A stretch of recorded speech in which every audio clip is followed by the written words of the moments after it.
श्रीराम. नमस्कार भाविक श्रोते हो.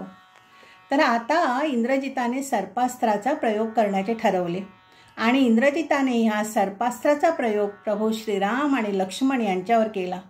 हजारो सर्प प्रभू श्रीराम आणि लक्ष्मण यांच्या शरीराभोवती गुंडाळले गेले. हजारो सर्पांनी प्रभू श्रीराम आणि लक्ष्मण यांच्या शरीराला विळखा घातला आणि प्रभू श्रीराम आणि लक्ष्मण मूर्छित होऊन खाली कोसळले.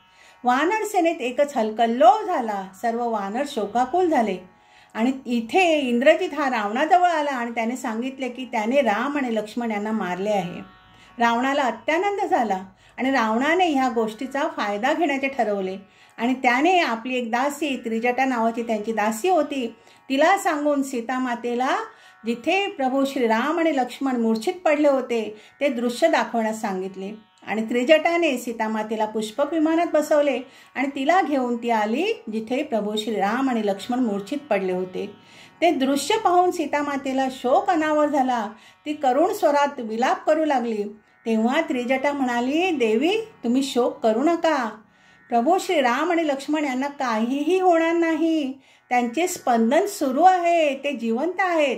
फक्त ते नागपाशात बद्ध आहेत, पण ते जिवंत आहेत. देवी तुम्ही शोक करू नका. तेव्हा सीतामाता म्हणाली, तुझे म्हणणे सत्य हो. आणि नंतर मग त्रिजटा सीतामातेला घेऊन परत अशोकवनात घेऊन आली आणि इतक्यात जिथे प्रभू श्रीराम आणि लक्ष्मण मूर्छित पडले होते तिथे आपले विनीतानंदन गरुड महाराज आले.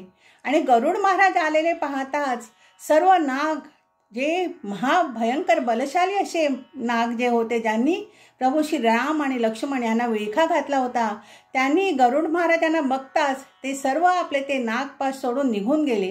कारण की गरुड आणि नाग यांचे वैर प्रसिद्धच आहे ना. त्यामुळे सर्व नाग ते निघून गेले आणि प्रभू श्रीराम आणि लक्ष्मण हे नागपाशातून मुक्त झाले. आणि जेव्हा गरुड महाराजांनी त्या दोघांना स्पर्श केला तेव्हा त्यांना परत त्यांची सुंदर अशी काया परत प्राप्त झाली. त्यांचे सर्व घाव भरून आले आणि मग गरुड महाराजांनी प्रभू श्रीराम यांच्याजवळ परत जाण्याची आज्ञा मागितली आणि गरुड महाराज निघून गेले. आणि प्रभू श्रीराम आणि लक्ष्मण हे नागपाशातून मुक्त झाले. सर्व वानर सेनेला अत्यानंद झाला, हर्षकल्लोळ झाला आणि सर्व वानर अत्यंत आनंदित झाले.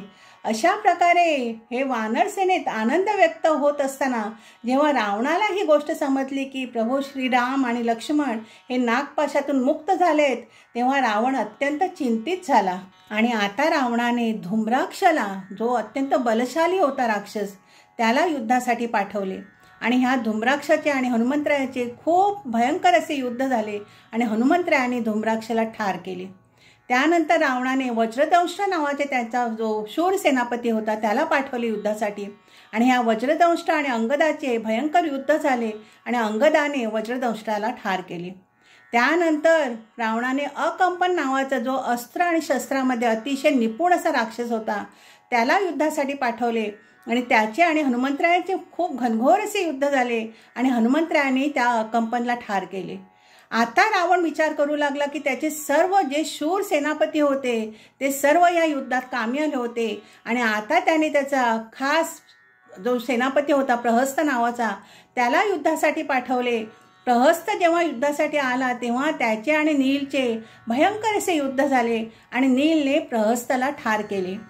आणि रावण विचार करतो, एवढा शक्तिशाली रावण तो आता थोडा दीन झाला.